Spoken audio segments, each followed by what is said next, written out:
നമസ്കാരം triple P വാർത്താ ചാനലിലേക്ക് ഏവർക്കും സ്വാഗതം. LPG കണക്ഷനുള്ളവർ ഈ വാർത്ത ശ്രദ്ധിക്കണം. നിങ്ങളുടെ വീട്ടിൽ Indian Bharat gas HP gas കണക്ഷനാണോ എങ്കിൽ LPG EKYC സംബന്ധിച്ച പുതിയ അപ്ഡേറ്റ് നിങ്ങൾ അറിഞ്ഞിരിക്കണം. ആരൊക്കെയാണ് EKYC ചെയ്യേണ്ടത്? EKYC ചെയ്യാനുള്ള അവസാന തീയതി എപ്പോഴാണ്?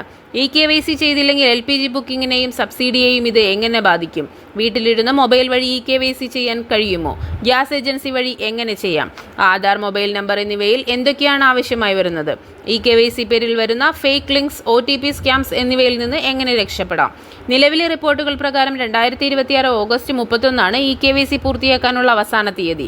ഇതുമായി ബന്ധപ്പെട്ട് ആരൊക്കെ EKYC ചെയ്യണം, അവസാന തീയതി, ചെയ്യേണ്ട രീതി, EKYC ചെയ്തില്ലെങ്കിൽ ഉണ്ടാകാവുന്ന പ്രശ്നങ്ങൾ തുടങ്ങി മുഴുവൻ വിവരങ്ങളും ഞങ്ങളുടെ ട്രിപ്പിൾ പി വാർത്താ ചാനലിൽ വിശദമായ വീഡിയോയായി നൽകിയിട്ടുണ്ട്. ഫുൾ വീഡിയോ ഇപ്പോൾ തന്നെ കാണൂ.